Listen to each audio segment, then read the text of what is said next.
ആവശ്യമില്ലാത്ത ഇമോഷൻസൊക്കെ കയറ്റിക്കൊണ്ട് റോബോട്ട്സിൻ്റെ ഇതിൽ വരുമ്പോൾ അതിൻ്റെ ആവശ്യമുണ്ടോ എന്ന് നമ്മൾ തോന്നിപ്പോവും. ഒരു ഉണ്ടാക്കാൻ വേണ്ടി ഉണ്ടാക്കി വെച്ചേക്കുന്ന പോലെ തോന്നി.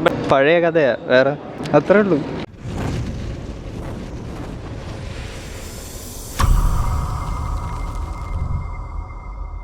നല്ലതായിരുന്നു, കൊള്ളായിരുന്നു, അത്രേ ഉള്ളൂ. കാണാൻ പറ്റിയത് തന്നെ, സ്റ്റോറി കൊള്ളായിരുന്നു. പഴയ കഥയാണ്, വേറെ പണ്ടത്തെ കഥയാണ് കാണിക്കുന്നത്. കൊള്ളായിരുന്നു, നല്ല ഇഷ്ടപ്പെട്ട കാര്യം ക്യാരക്ടർ, പിന്നെ ആനിമേഷൻസ് എല്ലാം നന്നായിട്ട് ചെയ്തിട്ടുണ്ട്. പടത്തെക്കുറിച്ച് നല്ല പടമാണ്, കുഴപ്പമില്ല, കണ്ടിരിക്കാം.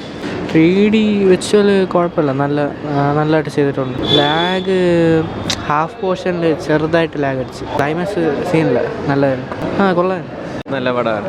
സ്റ്റോറി ടെല്ലിംഗ് ഒക്കെ കൊള്ളാം, ഡയറക്ഷനെല്ലാം അടിപൊളിയായിരുന്നു. ഇല്ല ലാഗൊന്നും തോന്നിയിട്ടില്ല, നൈസ് എക്സ്പീരിയൻസ്. അല്ല, ഇത് ഏറ്റവും ഫസ്റ്റ് നടക്കുന്ന സ്റ്റോറിയാണ്. ഇവന്മാരുടെ ഇത് സൈബർട്രോണിൽ വെച്ച് നടക്കുന്ന കഥയാണ് പറയുന്നത്. ഇല്ല, ലാഗൊന്നും ഇല്ല, നല്ല feel. Last second half full അടിപൊളിയാണ്, കണ്ടിരിക്കാൻ തോന്നുന്നു. കൊള്ളാം, ഇഷ്ടപ്പെട്ടു, നല്ല പടമാണ്.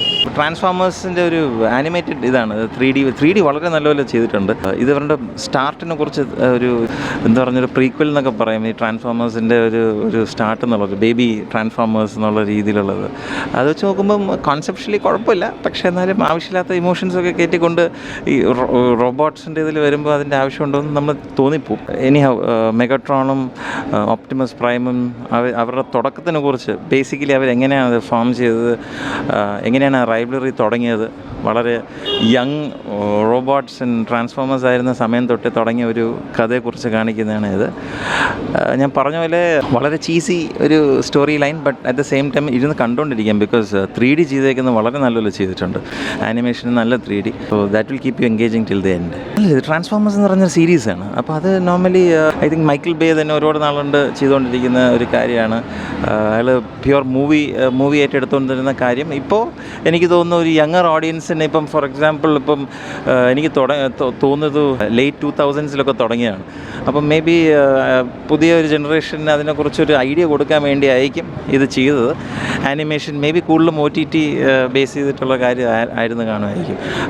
ഞാൻ പറഞ്ഞ പോലെ എഗെയിൻ വളരെ ഒരു ട്രാൻസ്ഫോമേഴ്സ് എന്നുള്ള രീതിയിലിരുന്ന് കാണാൻ പോവുകയാണെങ്കിൽ you not be so happy. But ഇതെങ്ങനെയാണ് സ്റ്റാർട്ട് ചെയ്തത്, എന്തുകൊണ്ടാണ് ഇവർ രണ്ടുപേരും ഈ ഓപ്റ്റിമസ് പ്രൈമും എങ്ങനെയാണ് ഓപ്റ്റിമസ് പ്രൈം മെഗട്രോൺ ഉണ്ടായത്, അവരുടെ റൈവലറി എന്തുകൊണ്ടാണ് കാരണം, ആൻഡ് ഇവർ ഫ്രണ്ട്സ് ആയിരുന്നു, turned out to be foes at the end of the day. അതിനെക്കുറിച്ചൊരു ബേസ് കൊടുക്കുന്നതിന് വേണ്ടി ഉണ്ടാക്കിയൊരു മൂവിയായിട്ട് തോന്നി. ട്രാൻസ്ഫോമേഴ്സ് 1 അതാണ് പറഞ്ഞത്. ബേസിക്കലി ചാപ്റ്റർ 1 ബേസിക്കലി എങ്ങനെയാണ് ഇതെല്ലാം തുടങ്ങിയെന്ന് കാണിക്കുന്ന ഒരു മൂവി. എവിടെ തൊട്ട് ഇതെല്ലാം തുടങ്ങി, എന്തുകൊണ്ടായിരുന്നു കാരണം, ആരാണ് ഇവർ രണ്ടുപേരും ആക്ച്വലി മിസ്ഗൈഡ് ചെയ്തിട്ട് ഇവർ ആക്ച്വലി ഒരു മൈനിങ്ങിന് വേണ്ടി കൊണ്ടുവരുന്ന ആൾക്കാരായിട്ടാണ് ആദ്യമേ കാണിക്കുന്നത് ഈ റോബോട്ട്സിനൊക്കെ അവരുടെ പ്ലാനറ്റിൽ.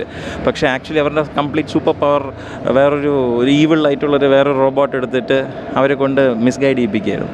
അതിനെക്കുറിച്ചുള്ള സത്യം പ്രൈം അറിയുമ്പോൾ, അവസാനം പ്രൈമിന് ശക്തി കിട്ടുമ്പോൾ പ്രൈമിൻ്റെ കൂട്ടുകാരനായ ആൾ തന്നെ മാറി അവസാനം മെഗട്രോൺ ആവുന്നു. അപ്പം ഇറ്റ്സ് ഓൾവേസ് ഇപ്പം മെഗട്രോണും പ്രൈമും തമ്മിലുള്ളതാണ് എപ്പോഴും അടി ശരിക്കുള്ള മൂവിയിൽ. അതിൻ്റെ ബേസ് കാണിക്കുന്ന ഒരു സിനിമയാണ് ട്രാൻസ്ഫോമേഴ്സ് 1. കംപ്ലീറ്റ്ലി ആനിമേറ്റഡ്, 3D നല്ലപോലെ ചെയ്തിട്ടുണ്ട്. So keeps you engaging. അത്ര ഡെഫിനറ്റ്ലി ഈ 3D എക്സ്പീരിയൻസ് കിട്ടണമെങ്കിൽ തിയേറ്ററിൽ തന്നെ വന്ന് കാണണം. അല്ലാതെ സ്മോൾ സ്ക്രീനിൽ കണ്ടിട്ട് കാര്യമൊന്നും തോന്നുന്നില്ല. പക്ഷേ എന്നാലും ഇറ്റ് ഡിപ്പെൻസ് ഒരു ഏജ് ഗ്രൂപ്പിനുള്ള ആൾക്കാർക്ക്. ഫാമിലിയാ എനിക്കൊന്ന് ഇപ്പം ഹോളിഡേ സീസൺ ജസ്റ്റ് തിരിയാൻ പോവാണ്. എന്നാലും സ്കൂൾസിലും കോളേജിലുള്ള ആൾക്കാർക്ക് മേ ബി ഫാമിലിക്കൊക്കെ വന്ന് കാണാൻ പറ്റുന്നൊരു സാധനമാണ്. മേ ബി ആ ഒറിജിനൽ ട്രാൻസ്ഫോമർ മൂവീസ് കണ്ടിട്ട് ഇതൊന്ന് കാണുമ്പോൾ ഭയങ്കര ഞാൻ നേരത്തെ പറഞ്ഞ വളരെ ഒരു ചീസി എന്താ പറയുക ഒരു ഉണ്ടാക്കാൻ വേണ്ടി ഉണ്ടാക്കി വെച്ചേക്കുന്ന പോലെ തോന്നി. But at the same time നല്ല 3D, സോ തിയേറ്റർ വാച്ചിന് നല്ലതാണ്. അതർവൈസ് ഒരു വലിയൊരു ടേക്ക് അവേ ആസ് സച്ച് ഒന്നുമില്ല.